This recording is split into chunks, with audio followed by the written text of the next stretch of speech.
Regenerasi kepemimpinan merupakan bagian penting dalam menjaga kesinambungan organisasi sekaligus memperkuat profesionalisme Korps Marinir. Melalui serah terima jabatan, estafet kepemimpinan terus berjalan untuk memastikan setiap satuan mampu menjawab tantangan tugas yang semakin kompleks dan dinamis. Bertempat di Geraha Aminullah Ibrahim, Kesatrian Marinir Hartono, Cilandak, Jakarta Selatan, Panglima Korps Marinir memimpin upacara serah terima jabatan 7 jabatan strategis di lingkungan Korps Marinir. Selain jabatan Komandan Brigif 4 Marinir BS dan Komandan Detasemen Jala Mangkara, turut diserah terimakan jabatan Kepala Dinas Provos Korps Marinir, Kepala Dinas Kesehatan Korps Marinir, Kepala Dinas Fasilitas Pangkalan Korps Marinir, Kepala Dinas Teritorial Korps Marinir, serta Kepala Pusat Komando dan Pengendalian Korps Marinir. Regenerasi kepemimpinan ini diharapkan semakin memperkuat organisasi serta meningkatkan kesiapan operasional Korps Marinir.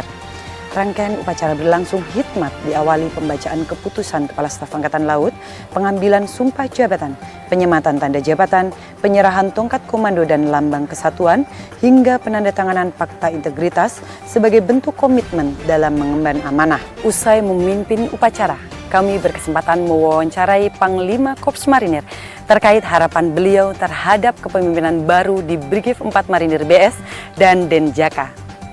Selamat siang pemirsa, bersama saya Serma Ayu. Pada siang hari ini saya telah bersama Panglima Korps Marinir dan juga beberapa pejabat utama di lingkungan Korps Marinir yang baru saja melaksanakan serah terima jabatan. Dan pada siang kali ini langsung saja saya akan bertanya beberapa pertanyaan langsung kepada Panglima Korps Marinir. Selamat siang, mohon izin Bapak Panglima. Selamat siang, Mbak Ayu.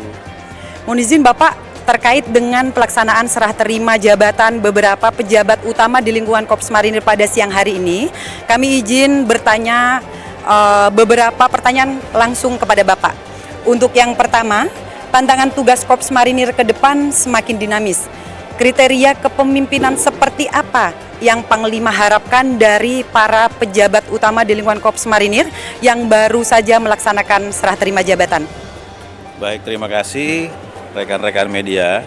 Yang pertama berkaitan dengan serah terima jabatan ini adalah melaksanakan Kep Panglima TNI dan juga Kepnya Kasal atau Tergamnya Bapak Kasal.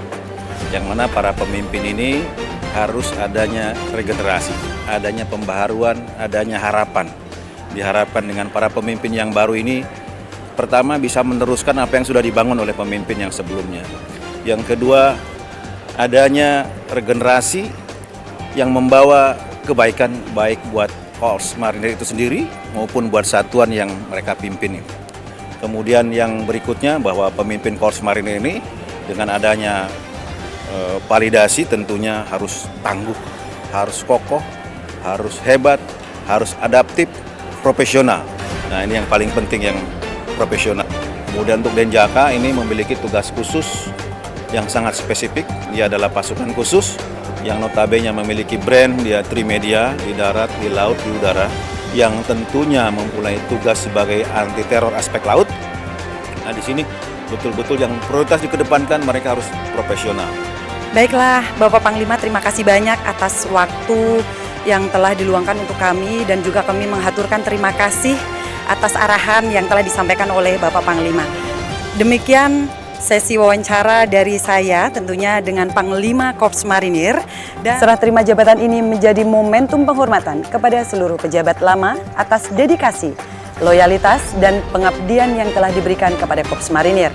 Di sisi lain, amanah yang kini diemban para pejabat baru diharapkan mampu melanjutkan berbagai capaian positif, menghadirkan inovasi, serta semakin memperkuat profesionalisme dan kesiapan Korps Marinir dalam menghadapi setiap tugas yang dipercayakan oleh negara.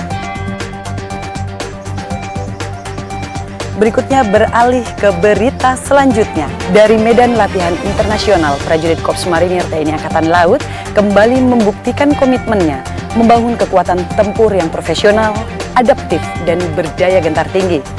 Melalui latihan gabungan Korps Marinir Rimpek 2026 yang digelar di Hawaii, Amerika Serikat, prajurit Marinir Indonesia mengasah kemampuan Air Assault Operation dan Military Operation in Urban Terrain sebagai bekal menghadapi tantangan perorangan modern. Bertempat di Marine Corps Training Area Bilos Hawaii, prajurit Korps Marinir mengikuti rangkaian latihan intensif bersama United States Marine Corps. Pada materi Air Assault Operation, prajurit dilatih melaksanakan mobilisasi udara menggunakan pesawat MV-22 Osprey, mulai dari prosedur naik dan turun pesawat, pengamanan selama penerbangan, hingga teknik infiltrasi menuju daerah sasaran. Seluruh tahapan menuntut disiplin, kecepatan, ketepatan, dan kerjasama tim yang solid. Kemampuan tersebut kemudian diuji dalam latihan Military Operation in Urban Terrain atau MOT, yang mensimulasikan pertempuran di kawasan perkotaan dengan berbagai tingkat ancaman. Prajurit dituntut mampu merebut dan menguasai sasaran, melaksanakan pembersihan wilayah, mengidentifikasi ancaman, serta membedakan kombatan dengan masyarakat sipil melalui pengambilan keputusan yang cepat, tepat, dan terukur di tengah tekanan operasi. Untuk menghadirkan situasi tempur yang realistis, latihan didukung Laser Tactical Engagement Simulation atau TES, teknologi simulasi yang merekam setiap keterlibatan personel sebagai bahan evaluasi. Rangkaian latihan ini tidak hanya meningkatkan kemampuan taktis dan kesiapan tempur prajurit, tetapi juga memperkuat interoperabilitas dengan Korps Marinir negara-negara sahabat dalam menghadapi berbagai skenario operasi gabungan. Rimtek 2026 menjadi momentum bagi prajurit Korps Marinir TNI Angkatan Laut untuk terus mengembangkan kemampuan, memperluas pengalaman, dan memperkuat kerjasama militer internasional.